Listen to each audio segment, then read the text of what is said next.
What's up guys, it's Emily. So today I'm going to be doing a Girl Talk TMI Q&A with you guys. I asked you guys to send me TMI questions you guys have. And honestly, I went through them and a lot of them are a bunch of different topics that are very TMI. So if you're a person that doesn't like to get on a personal big sister level, just click out of this video. If you're not comfortable with talking about this type of stuff, I completely understand. So basically with this video, I'm going to be giving you guys my opinion, my thoughts, my advice, my tips, all that good stuff, and just answering your guys' questions to my honest opinion. And like a big sister, I want to give my big sister advice to you guys. So I hope you guys enjoy, and let's get this started. So I have all the questions here. So the first question, what is the best way to deal with period cramps? This is a great start. So the best way that me personally, I've always dealt with horrible period cramps. When I was younger, I always had really bad period cramps, and honestly, I used to use, when I was young, I use a hot towel to my lower stomach because I was still young. But as I got older, I noticed that my cramps got much worse. So I use, they have this thing called Paprin, where it's for menstrual cramps, or you could just use natural stuff, which is a heating pad. Tylenol sometimes helps. And sometimes just push through it, take a hot bath or a hot shower. And just especially the way you lay sometimes could really make your cramps hurt a little more. So try to wear much more looser clothes, not anything too tight to your lower part of your stomach. Because I noticed that when I'm getting my monthly, I tend to like to wear much looser clothes, so there's not that much pressure. My cramps now aren't as bad. I think I got a better grasp on how to handle it. So typically what I do now is just use heating pad, or just take a hot shower, loose clothes, and just lay a certain way where it doesn't hurt. So that's personally how I deal with period cramps. Okay, on to the next question. I'm so scared to get a pap smear and an internal ultrasound. What are they like? Okay, this is a really good question, and I picked this question out from one of my direct messages. Is because a lot of people just don't talk about pap smears and internal ultrasounds. When I was younger, I didn't even know what either or was until I was 18, that I realized that we had to get a pap smear every 3 years. Now a pap smear is something, they use this tool to basically stretch out your hoo-ha and basically they take a sample of your cervix to basically see for cancer or anything abnormal. But pap smears personally I think is very important, especially for a woman's health. Personally, what I think about pap smears, they're not as bad as everybody makes them seem. I was very, very scared for the first time I ever got a pap smear. I was scared, very scared. Because the way people around me were telling me it hurts, this and that. Now I'm not gonna sit here and say I've had the best experiences, but I've had both my 2 times already I've had a pap smear, and both of my doctors said I excessively bleed. Everybody has a different way to reacting towards it. Some people could get cramps after, some people just get light spotting, and some people like myself could get excessive bleeding for maybe a whole day to the next day. And it's normal. Some people have very sensitive cervix. So pap smears, I honestly feel I think a lot of people just make it a very scary thing, and that's why a lot of women just avoid it at all costs. And I know it's more of the test results that are scary also, is to you know, not wanting to know something like that. But it's better to be safe than sorry. But yeah, if you're like, I think you have to get it at like the age of 21. They start giving it to you, I believe, or 18. I think it's 18 or 21. I'm not 100% sure with that information, but I believe it's 18 when they start, or 21. I'm not 100% sure. But I definitely think it's 21 because I don't think 18 is a reasonable age to do that. And then with internal ultrasounds, I personally, so basically what internal ultrasounds are like, they basically put this wand inside of you and basically check your insides to just make sure there's nothing abnormal like cyst, or like your ovaries are good, your uterus is good, all that good stuff. It doesn't hurt because they do lubricate it. If you have like a very sensitive pelvic or like a cervix, you'll definitely feel pressure. And some, like last time I got a transvaginal, I bled a little just because I have a very sensitive cervix. But honestly, it's not that bad because they do lubricate it, so it's not like they just go into you.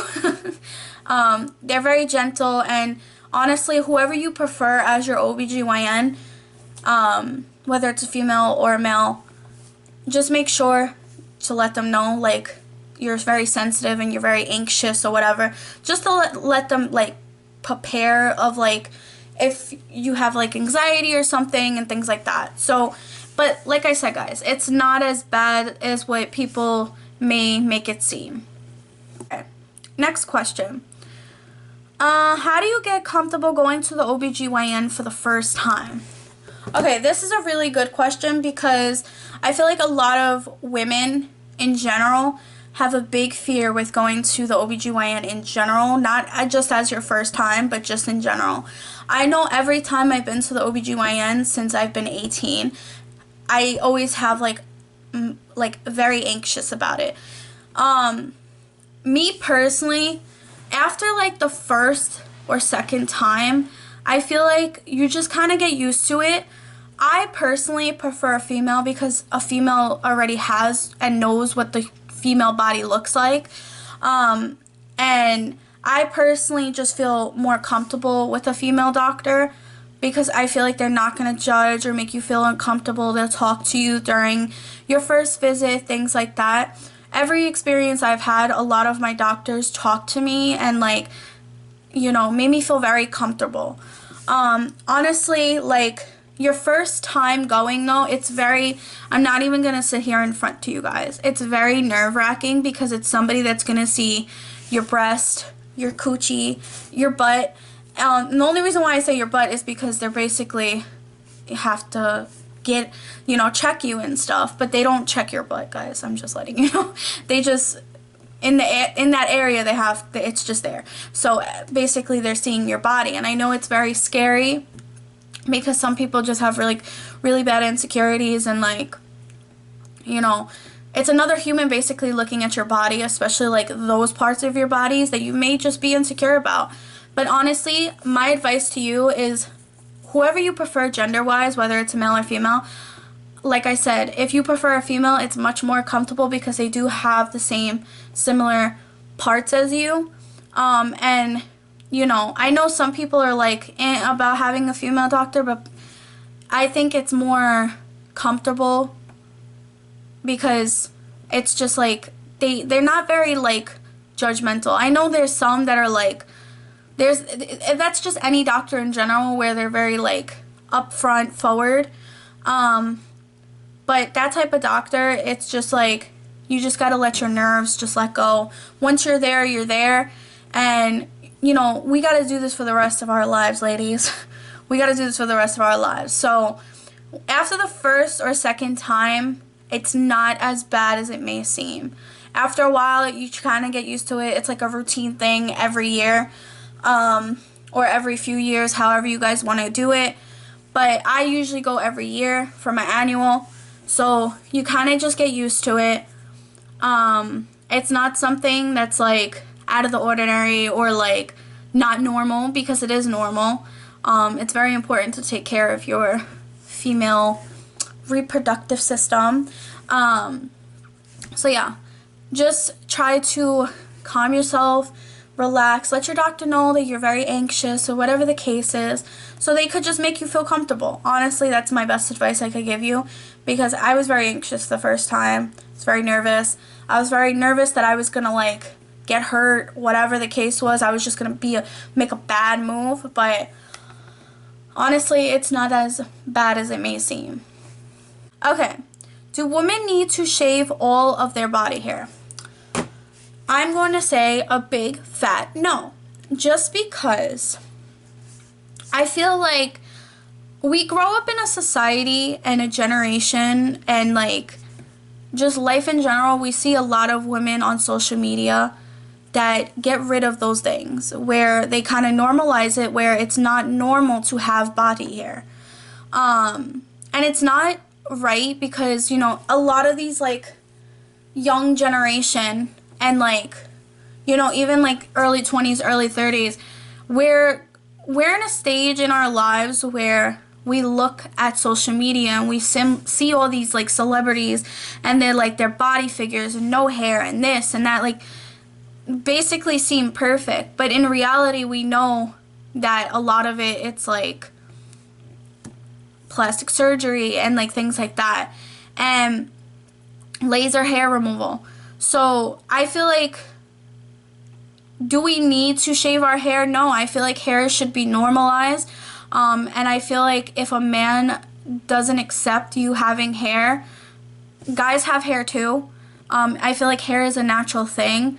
We grow hair on our head. Some women grow hair on their face. Some women just have hair everywhere, you know, and sometimes it's hard to keep up with it. I just feel like it should be normalized and not something to be like talked down about or like shamed for, because you have like a little bit of hair on your leg or a little hair on your butt or hair on your face or wherever the case is, or like hair on your breast. It should be normalized, because that's like a natural thing. Some people do feel very insecure about that, and where they have to basically go up to social media standards. And the only reason why I say that, because I'm a person that has an excessive amount of hair, and sometimes I feel like I sometimes can't post a picture without having to have no hair and basically look normal. And then like there's times that I realize like hair's normal and it shouldn't be shamed. You shouldn't be shamed for having something that's naturally growing. Men have hair. You know, we all grow hair in parts of our body where it should just be normalized. It's nothing to be shamed for. Okay, next question. Any advice on pap smears? Okay, so I feel like I've got a lot of questions about pap smears, but I basically took, I think, 2 or 3 questions about pap smears. So, my advice about pap smears, like I said, guys, it's not as bad as it may seem. People make it seem, okay, I'm not going to say people make it seem. Some people are very sensitive in that area. And some people, like, think the worst case scenario when they're in that type of, like, predicament where they kind of feel vulnerable in a way. Where you're kind of just being very open and, like, there's a person that's basically, like, looking in areas that you may feel insecure about. My advice about pap smears is just try to be calm, relax yourself, and just lay there. Honestly, it's not even a long procedure. It's just like maybe like 5 minutes of your time, maybe less than that. It's a very quick and easy procedure where they just use a specific tool and they just take a sample of your cervix and all that good stuff, and they swab you and things like that. But it's not as bad as it may seem. I think people just, like, as you get older, especially if you're young, people get very, very nervous about that type of stuff. And I understand why. I personally didn't even know what a pap smear was until I was like 18. And I was like, oh my god, like this is terrible. Like, I started Googling and like trying to see what they do and this, that, and the third, and when I seen that specific tool that they use, I was like, oh hell no. But honestly, I can't even tell you guys how painless it is. Like, maybe you could feel a little pain and a little pressure, but it's really not that bad, and it's a quick, easy process. So my advice to you would just be calm, collective, trust the doctor, trust your OBGYN, and basically get somebody that you're comfortable with gender-wise, or just in general. Like, you know, I just feel like that plays a big role in your, like, that type of doctor specifically. You have to find somebody that you're very comfortable with and that you feel like you could be honest and tell them, like, hey, I'm a little nervous, da da da da da. So, and they'll make you feel very comfortable. So, okay, next question. How to shave down there? Okay, I feel like this is such a big question that's always asked as like a TMI question. My advice to you is shave down there where your hair grows. The direction your hair grows, basically. So the way your hair grows in, shave the way it grows in. So that way you don't get razor bumps. Make sure you exfoliate. I personally think that you should exfoliate before shaving, and then definitely shave the direction your hair grows in, and just be very gentle. Take your time. Don't think too deep that you're gonna cut yourself, because sometimes when you're thinking too deep, you clearly will cut yourself. And just use something, like if you have this like a sensitive skin, especially down there, use like a sensitive razor or a sensitive like exfoliator or whatever you use to shave, like shaving cream or like things like that. Like some people just use soap. Whatever you feel comfortable with shaving, do it and take your time. You're not in a freaking rush to do a freaking competition with shaving your hoo-ha. And just, my number one tip is shave the direction your hair grows in, because it will leave razor bumps. And let me tell you guys, razor bumps hurts, and it stings. And if you shave like two different directions, it's definitely gonna leave razor bumps. And then use like a sensitive soap. Me personally, I don't like to use like fragrance, especially in that area, because it does throw off your pH balance. So typically what I use is like a Dove sensitive skin soap, and it basically like doesn't mess with my pH balance, doesn't irritate my skin down there. That's what I usually use after I shave. I do use like this shaving cream like for the top part of, like, you know, the vaginal area, and then I use soap for like the more like be careful area. So that's my advice to shave down there. Just definitely be careful, and don't do it if you're like under the age of 13 or like 10. Don't do it. It's not like, you're still growing, you're going through puberty. It's normal to have hair down there. That's one thing I wanted to say, because I know that I have some of a young audience that does watch my stuff. There's no reason to, at 10 years old, to be worrying about that. So, how do you feel about toys in the bedroom? Okay, so the reason why I picked this question, I feel like this is a very like controversial like topic to talk about, and a lot of people just don't feel comfortable with talking about stuff like this. Me personally, I don't think it's a bad thing to have toys in the bedroom, especially if you have a significant other and they're okay with it.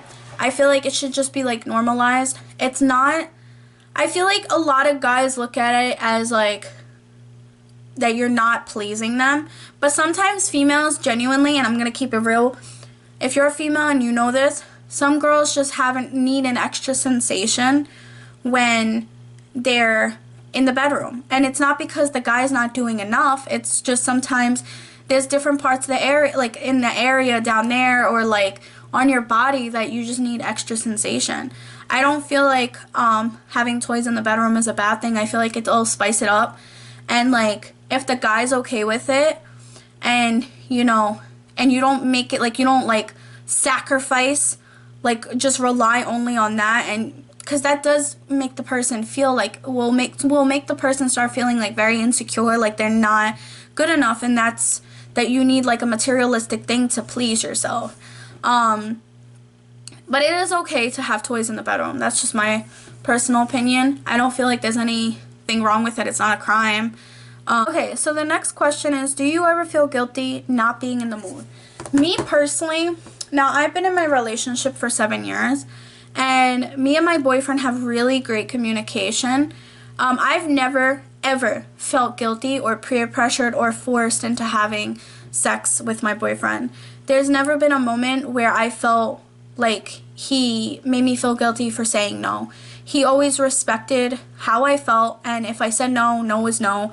Same for him, same role reversed. If I asked him and he said no, you have to respect boundaries at the end of the day. My advice though, like if you're a person and you're in a relationship with somebody and they ask you like, hey, like, are you in the mood, blah, blah, blah, and you tell them no, and then they kind of like, their personality like switches up, and like, they kind of start like an argument with you, like blah, blah, blah. That's a big red flag, guys. Like, you shouldn't tolerate something like that, especially if they don't respect something like that. It's your body, your choice. If you're not in the mood and you're not feeling in the mood and you just want to hang out and chill that day, they should respect that. That is such a big red flag if they don't respect that. A person should never, ever force or peer pressure somebody into having sex with them. Even if it's like friends with benefits, like if you're just not in the mood, that respect that person's decision, you know? It shouldn't be where you have to feel, it shouldn't bring you to the point where you have to feel guilty every time you say no to somebody about pleasing them, because it's not like, some people just take it really personal for some reason, like that they're falling out of love. Like they just think all this like assumptions where they're like, the person's like falling out of love with them because they said no one time. Some people just are not in the mood, and that's okay. Like some people, like obviously, like when you're in a relationship, you're not going to be in the mood at the same time. Sometimes you are, and that's okay. But if you're in a relationship or like a situationship or whatever the case is that you're you know, whatever your choices are with a person, you shouldn't be in a situation where you feel guilty or peer pressured, or you shouldn't feel like you have to explain yourself to a person when you say no. No is no, and that's it. If they don't like it, they could leave. Okay, so the next question. Thoughts about teen or early 20s pregnancy?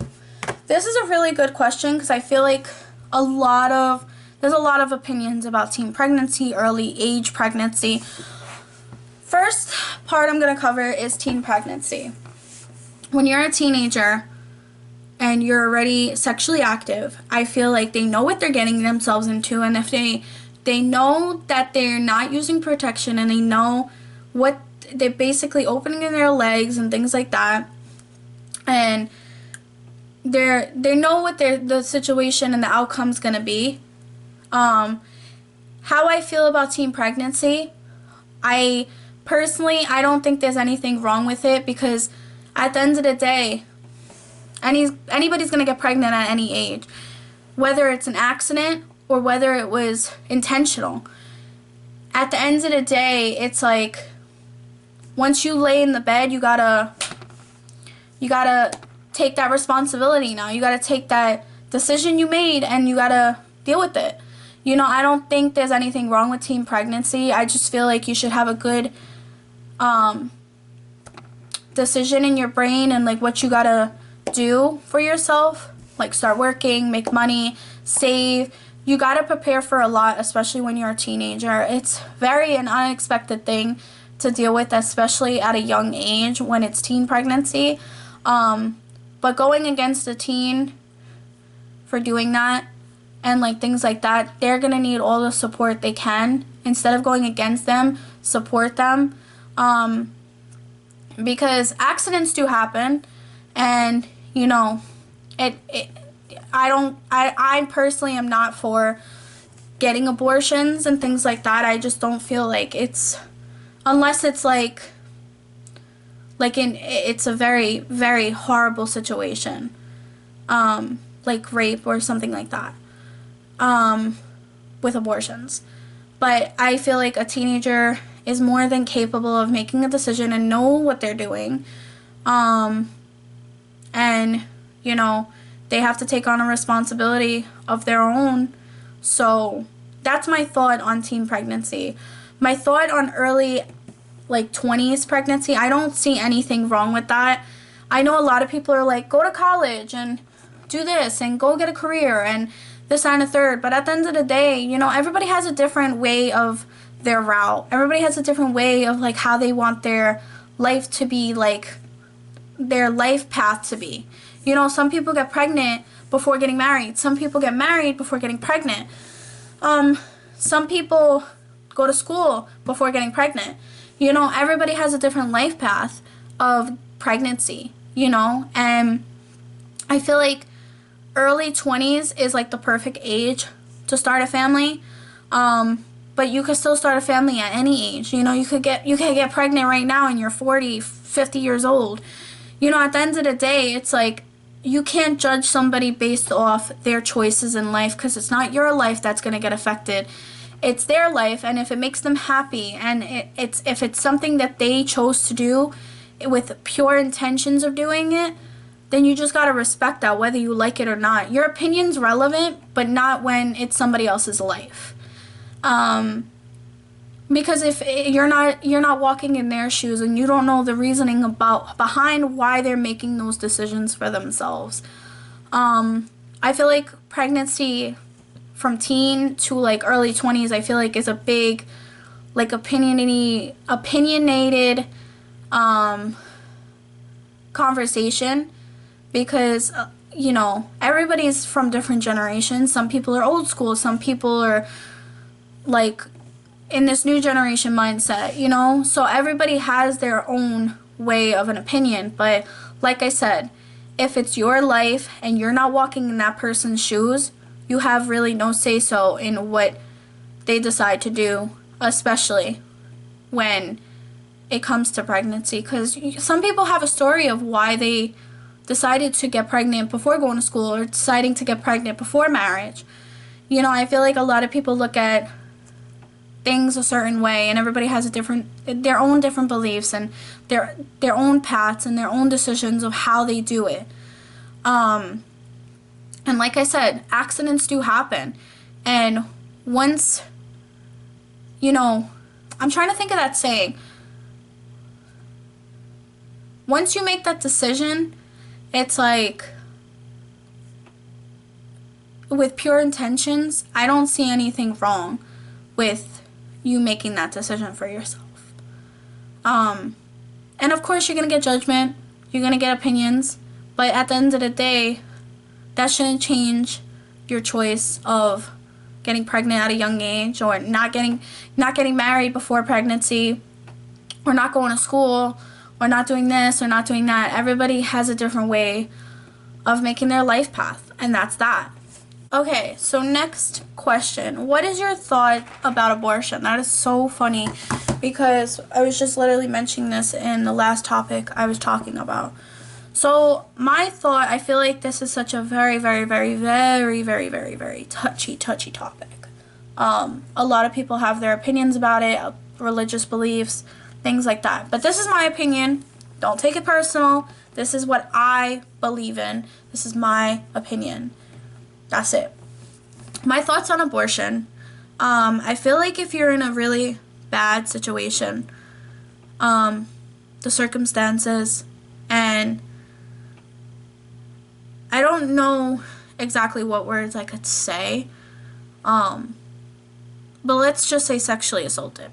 If you have, if you're a person that was sexually assaulted, or you just didn't like the situation you were in, the person you were with. Okay, actually, let me reverse that. I feel like if you were sexually assaulted, I'm all for you getting an abortion, especially if it's something that was very traumatic for you, and that's that's kind of a sense of a reminder of like what had happened. But at the end of the day, if you feel like you still want to keep the baby, I totally respect that too. But like if you're a person that is like with somebody and you know they're toxic and you wind up getting pregnant and you decide to like get an abortion and things like that, I feel like I don't feel like that's a genuine reason to have an abortion. You could leave that person, but I don't feel like you should get rid of something that was meant to happen. I personally feel like when this is such a touchy topic that I don't want to say the wrong thing. You know what I mean? It's a very like controversial topic where like you say the wrong thing and like you get canceled. But I feel like with abortions, it's a very hard decision, and it's a very sad decision, because I know there's females out there that genuinely want babies, and I know like people look at it as like, oh, you're a baby killer and this, that, and the third. You know, and some people get pregnant at a very young age where they know they're not ready to have a child, and they make that decision and they get like shut down for it. I don't feel like I feel like at the end of the day, you should be able to make your own decision without feeling judged or like get hated for because of it. Because I know there's a lot of people that like literally family stop talking to one another because of like a decision like that, or like their mans broke up with them because of that. Or even like in a situation where like sexual assault and things like that come in, I feel like people still hate on you for like making that decision, but they don't know what got you to that point of like what exactly happened to you. That's the thing, a lot of people don't tend to listen to your story of why you're making that decision. People are like, oh my god, you're a baby killer and this, that, and the third, blah blah blah.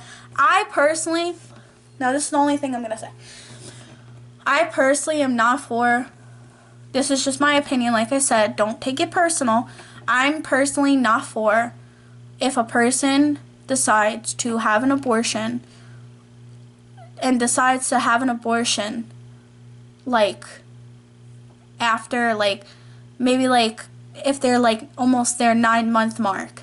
I don't support that at all, because it's like it took you 9 months to decide to have an abortion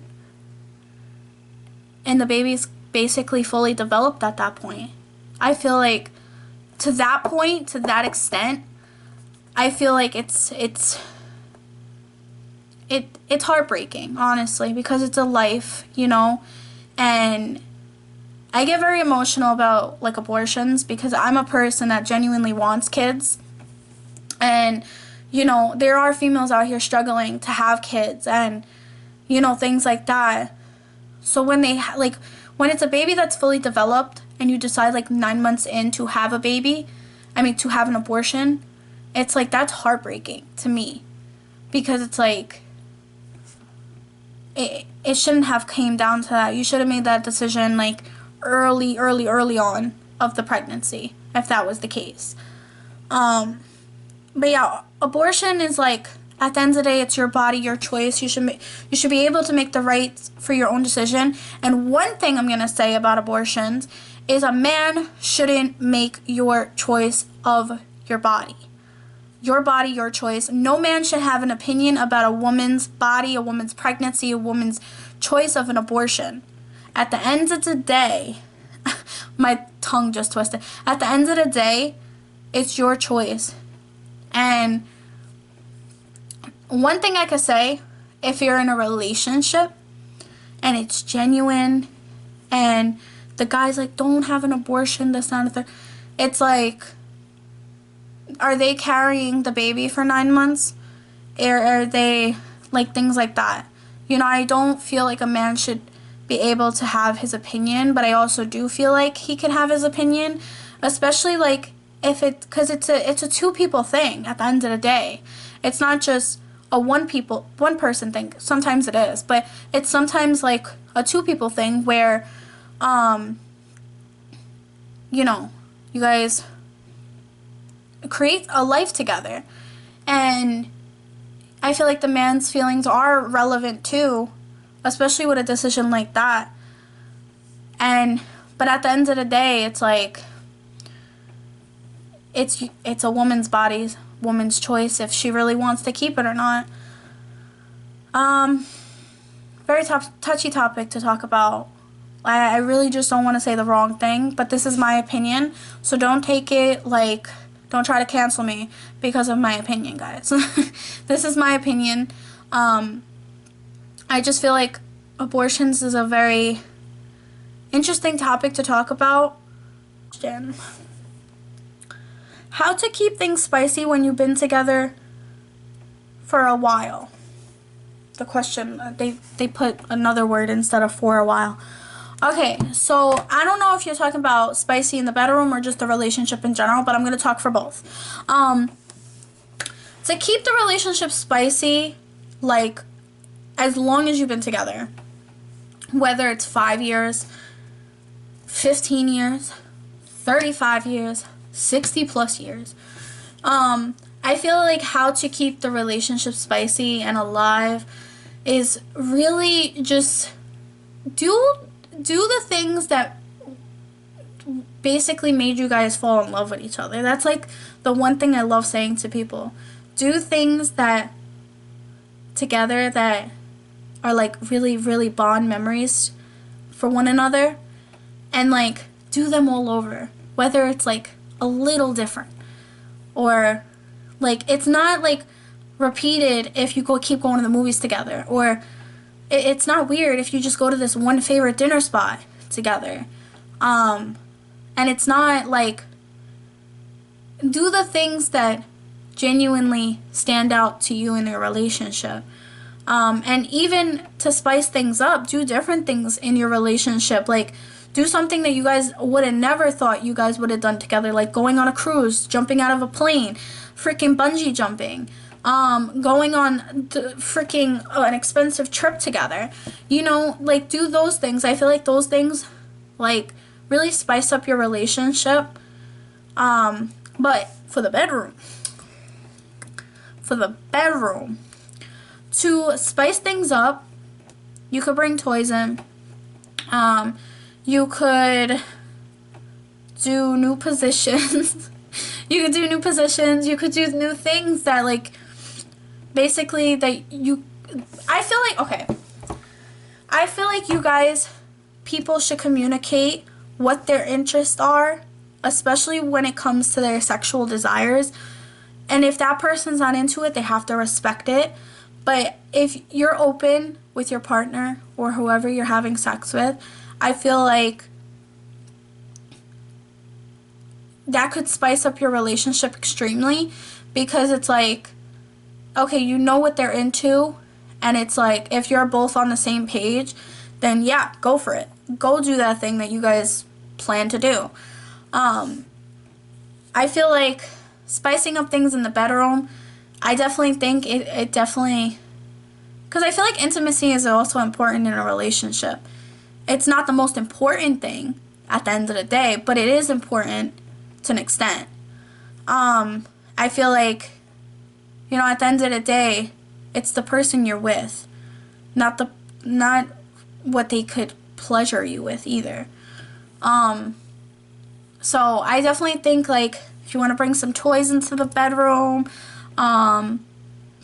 and just be honest of, like, things you, like, your sexual desires and, like, your fantasies or whatever you guys want to call it, fetishes, and just tell them, like, hey, I'm interested in this, and they'll tell you, like, if they're into it or not, and then have your partner tell you what you're into, what they're into, things like that. But yeah, I really think that's, like, the best way to spice up your relationship, especially in the bedroom. Even if you want to go to Dubai and do it on a balcony, go ahead, do your thing. If that's how you want to get spicy with it, do your thing if it makes you happy. At the end of the day, it's like, you only live life once, and especially with whoever partner you're with, or if there's multiple people that you're with in your life. And I'm not saying at one time. Don't spice it up like that. If that's what you're into, that's what you're into. But I mean, like obviously we all have multiple partners throughout our life. So, you know, every time you're with somebody new, it's gonna always be different. It's always gonna be a different little salsa spice, you know, a little chili powder. Okay, I shouldn't bring food into this because, like, some people are into that. Some people are into food. You know, that's how you could spice it up too. Throw chili powder in her. I don't. Don't do that. Don't do that, guys. But yeah, definitely. There's different ways to spice up your sex life and things like that. So we are on the last 2 questions, guys. Bear with me. These questions got a little spicy. After that last question, that was a little spicy. Let me tell you. Alright. What is your thought... Oh, okay. This is very spicy. What is your thought on self-pleasure and any advice? Okay. My advice on self-pleasure. I am all for self-pleasure. Let me tell you, queens and gentlemen. I'm all for it. I feel like it's a beautiful way of exploring your body and, like, really understanding your body and, like, really understanding, like, what you're into and, like, things like that. I definitely think it's, like, a weird thing people look at, like, oh my god, you're still self-pleasuring and blah blah blah. Like, dude, like, hello? I don't feel like there's anything wrong with self-pleasure, honestly. I feel like it's a natural thing, especially, like, you know, even if you're in a relationship, I feel like, you know, if you just want to, like, have a self-pleasure day, do it, like, whatever. Your partner shouldn't feel some type of way about that either. But, like, at the end of the day, it's like, do it. I feel like it's more of, like, a way of, like, exploring yourself and loving yourself and, you know, like, it's definitely a way of exploring yourself and your body and, you know, your sexual desires and all that good stuff. Any advice on self-pleasure? Let me tell you. No. I definitely feel like if you're a person that's into, like, vibrators, and hit your local Spencer's, queens and gentlemen. If you're into, like that type of stuff, that's a way to explore, like, your self-pleasure and things like that. And some people like watching stuff. Some people like reading about it, you know? Everybody has a different way of self-pleasure. You know what's my self-pleasure? Food. Fucking love food, bro. That is my self-pleasure. You give me a cheeseburger, I'm eating it. No. Let me chill. But, like, no, like, everybody has a different way of, like, their term of self-pleasure.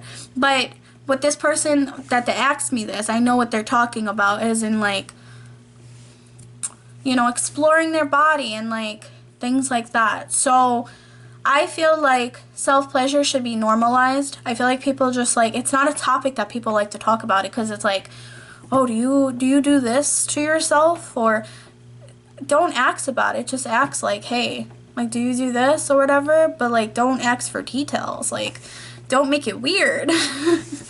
But I feel like it should definitely be normalized. I don't feel like there's anything wrong with it. You know, everybody's had that phase of, like, self-pleasure and exploring themselves.